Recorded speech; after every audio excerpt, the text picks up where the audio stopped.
Ang ikalawang sulat ni Pablo sa mga taga-Tesalonika. Unang kabanata. Mula kay Pablo kasama sina Silas at Timoteo. Mahal kong mga kapatid sa iglesia diyan sa Tesalonika na nasa Diyos na ating Ama at sa Panginoong Hesukristo. Sumainyo nawa ang biyaya at kapayapaang galing sa Diyos Ama at sa Panginoong Hesukristo. Ang pagbabalik ni Kristo at ang paghuhukom. Mga kapatid, lagi kaming nagpapasalamat sa Diyos dahil sa inyo. Nararapat lang na gawin namin ito dahil patuloy na lumalago ang pananampalataya nyo kay Kristo at pagmamahalan sa isa't isa. Kaya naman ipinagmamalaki namin kayo sa mga iglesia ng Diyos sa ibang lugar dahil sa katatagan at pananampalataya nyo, sa kabila ng lahat ng dinaranas ninyong paghihirap at pag-uusig. Nagpapatunay ang mga ito na makatarungan ang hatol ng Diyos dahil ang dinaranas ninyong paghihirap para sa kaharian niya ay gagamitin niyang patutuo na karapat-dapat nga kayo mapabilang dito. Gagawin ng Diyos ang nararapat. Tiyak na pahihirapan niya ang mga nagpapahirap sa inyo.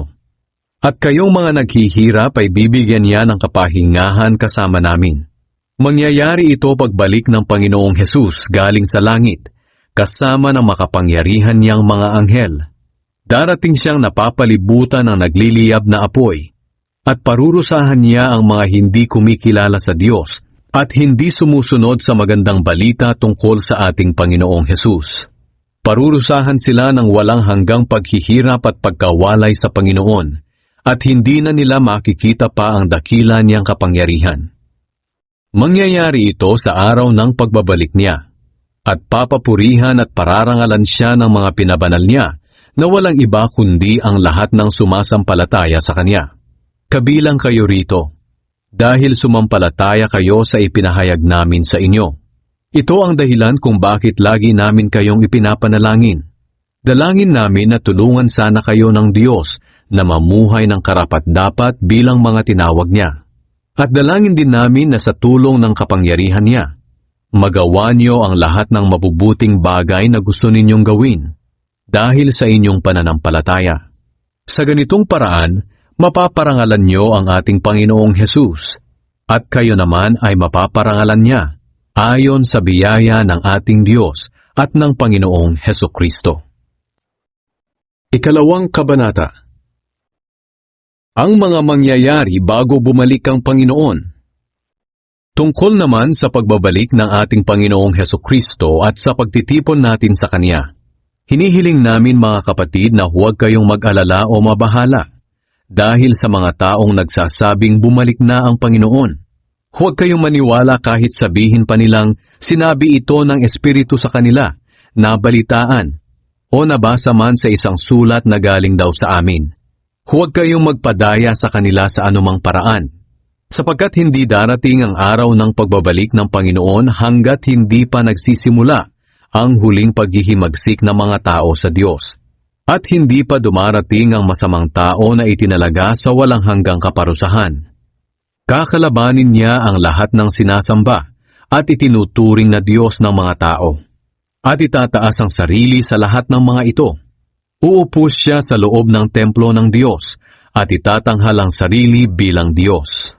Hindi ba't sinabi ko na ang mga bagay na ito nang kasama niyo pa ako riyan? Alam niyo kung ano ang pumipigil sa pagpapakita niya. Ngunit sa takdang panahon, magpapakita siya. Kahit ngayon palihim nang kumikilos ang kasamaan ng taong ito, at mananatiling palihim hanggat hindi pa inaalis ang pumipigil sa pagpapakita niya. Ihahayag siya kapag inalis na ang pumipigil. Ngunit sa pagdating ng Panginoong Hesukristo, papatayin niya ang masamang taong ito sa pamamagitan lang ng isang ihip niya. Ihahayag ang taong masama na taglay ang kapangyarihan ni Satanas. Gagawa siya ng lahat ng uri ng nakalilinlang na himala, kababalaghan at kamanghamanghang bagay. Gagamitin niya ang lahat ng uri ng pandaraya sa mga taong mapapahamak. Mapapahamak sila dahil ayaw nilang pahalagahan ang katotohanang makakapagligtas sana sa kanila. Kaya pababayaan na lang sila ng Diyos sa matinding pagkalinlang para maniwala sila sa kasinungalingan nang sa ganoon maparusahan ang lahat ng ayaw maniwala sa katotohanan at nagpakaligaya sa kasamaan. Pinili kayo para hindi mahatulan. Mga kapatid, lagi kaming nagpapasalamat sa Diyos dahil sa inyo na mga minamahal ng Panginoon, at nararapat lang kaming magpasalamat. Dahil noong una pa man ay pinili na kayong maligtas ng Diyos sa pamamagitan ng Espiritong nagpapabanal sa inyo at sa pamamagitan ng pananampalatayan nyo sa katotohanan. Tinawag kayo ng Diyos sa pamamagitan ng magandang balita na ipinahayag namin sa inyo para makabahagi kayo sa kadakilaan ng Panginoong Hesukristo. Kaya nga mga kapatid, manatili kayong matatag at panghawakan nyo ang mga itinuro namin sa inyo, maging sa salita o sa sulat. Aliwin at palakasin nawa kayo ng ating Panginoong Hesukristo at ng Diyos na ating Ama. Mahal tayo ng Diyos at Siya ang nagbigay sa atin ng walang hanggang kaaliwan at kalakasan at matibay na pag-asa dahil sa biyaya niya. At naway bigyan din niya kayo ng lakas ng loob na maipahayag at maisagawa ang lahat ng mabuti. Ikatlong kabanata. Ipanalangin ninyo kami. At ngayon mga kapatid, ipanalangin niyo kami para lumaganap ng mabilis ang salita ng Panginoon at malugod na tanggapin sa iba pang mga lugar, katulad ng pagtanggap ninyo.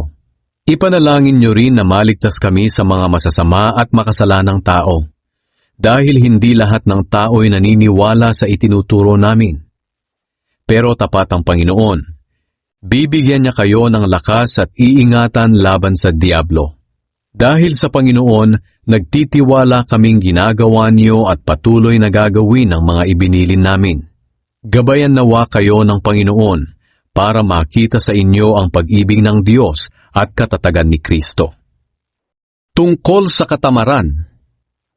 Mga kapatid, sa pangalan ng ating Panginoong Hesukristo, iniuutos namin sa inyo na layuan niyo ang sinumang kapatid na tamad at hindi sumusunod sa mga ipinangaral namin sa inyo.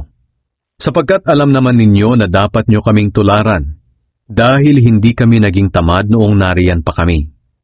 Hindi kami tumanggap ng pagkain mula sa inyo nang hindi namin binayaran. Sa halip nagtrabaho kami araw at gabi, para hindi kami maging pabigat kanino man sa inyo.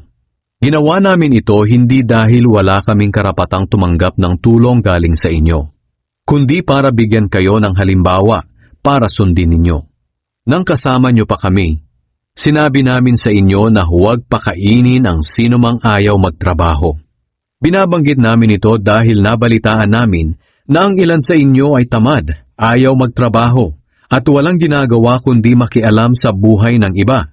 Kaya sa pangalan ng Panginoong Hesukristo, mahigpit naming inuutusan ang mga taong ito na maghanap buhay at huwag makialam sa buhay ng iba.